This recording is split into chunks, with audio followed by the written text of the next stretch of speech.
We are excited. It's a long time coming. It's been a very um, crazy, frustrating, up and down, tumultuous, wonderful, horrible year. We've learned a lot. I think they're chomping at the bit to go to this championship, even though it'll look a lot different from what an RMAC championship typically does and should look like. But we're just very grateful to have an opportunity to compete and a chance to get up and do what we love to do. So yes, 8 days. Ammar, you've been around the team, have had quite a bit of success.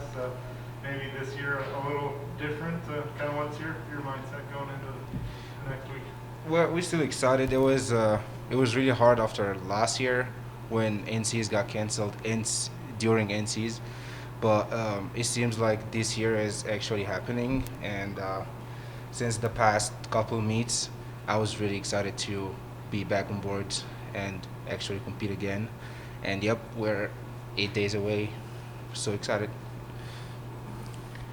Maddie, same question. Been with the program, seen quite a bit of success from the team. You've got some strong newcomers this one and a lot of veterans. I'm sure that excitement's there to defend the title. Yeah, definitely. We're going into this ready. We're just excited to swim and dive. Yeah, it's weird because typically in years past we have a lot of information to base our squad selection on.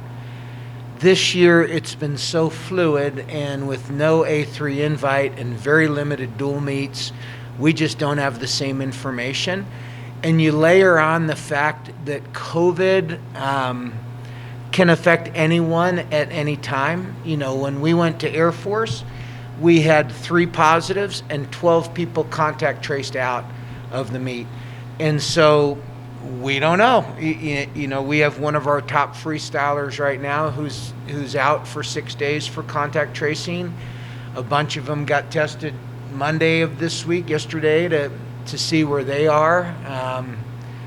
So you layer that onto it, and it's crazy. Open it up for questions.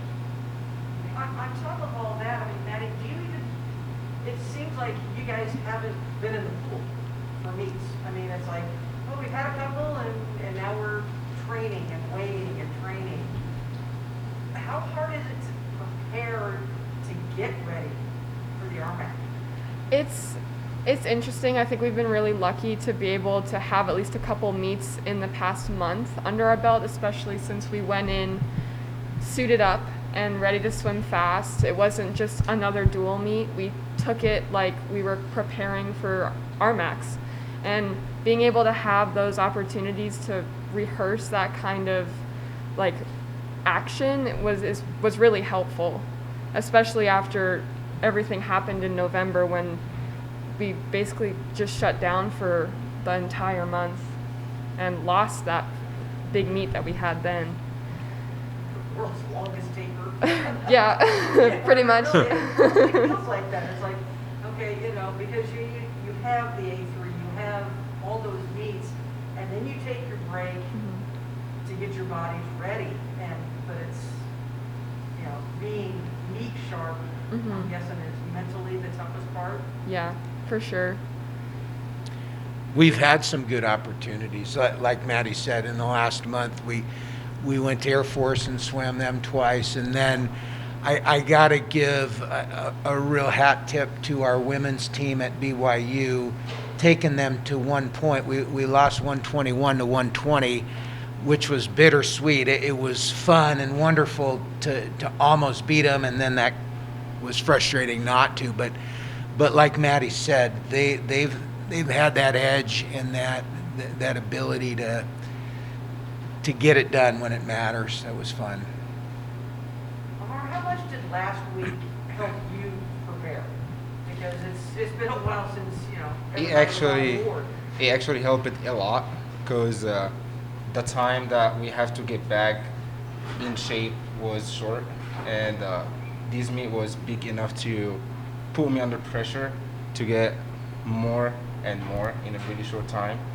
I got injured, not too bad, but I had to get more results than I expected. But it ended up really well. Not in 3 meters, but I'm still happy with the results. But it actually went back really fast and made me ready for RMAC and NCs. Well, you know, it's so important to get the pre-qual scores, Yeah. obviously, it's like, well, this is my chance. Mhm. But for the swimmers, I mean, you know, those who haven't qualified, you got one shot. I mean, it's just so much pressure, I'm guessing, to, okay, have to swim in my life. Yeah. So, no sweat, right?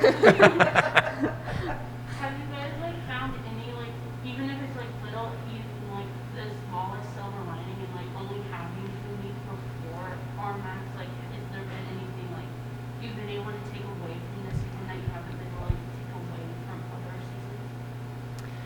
I think it's made, like especially the women's side, we've been able to just have fun with our swimming because we're not really expecting much. We want to expect a lot.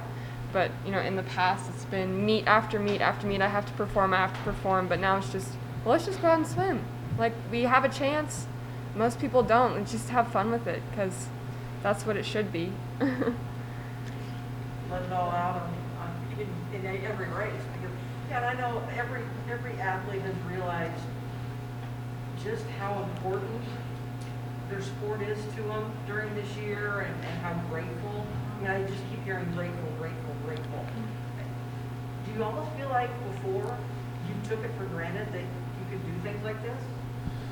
I would say what actually helped it having less meets but same performance in the diving side was the new coach, Colin. He's been doing a really good job in drilling and building those dives, not just memorizing. So when you do a lot of drills and skills, you're ready whenever, whatever the meet is. And he's been doing a really good job with that, I feel. I'll add too. I think there's, like you said, a sense of gratitude and appreciation for what we do have. That like Maddie said, a lot of people haven't been able to do what they love to do, and we feel really fortunate that that our institution and President Foster and our athletic directors have worked so incredibly hard to make sure that we have a chance, and that's all that we could hope for is just a chance. And nothing is easy about COVID, and I think that the lessons that they're learning, especially the up and down and the frustration of it, is going to help them in their lives. That they're going to look back on this, and this is something they'll tell their grandchildren about. That, you know, 2020 and COVID, I hope it goes away, and that we're looking back on this as something that's, you know, you talk about silver linings, but maybe something that toughened and helped us grow and made us appreciate it more, because it's, you know, we feel very fortunate to have the opportunity. Ammar, last year, I mean, if I remember the timeline right on the shutdown, you had just finished the prelims of, I don't know if it was 1 the meter. or the 3, 1 meter. and gone back to the hotel and get ready for and then they shut you down. You know, I mean, you've won 4 national championships. You were going for, you know, a career sweep is a goal. But what have you kind of taken from that into this year for the 2 times you've actually gotten on the board? I'm not gonna lie. Once we started this season, I believed it's not gonna be a full season. But once we started competing, and yes, they approved the NCAA and everything is happening, now we can actually start working hard, and whatever happens last year happens. But we still have this year and coming year, so we need to forget about that and keep working, whatever happens. See, Olympics, I know are still kind of on your mind, but who knows what's going on with that? This is getting more complicated now, but it's always a goal, and I'll always die for it. But it's really complicated now. Yeah.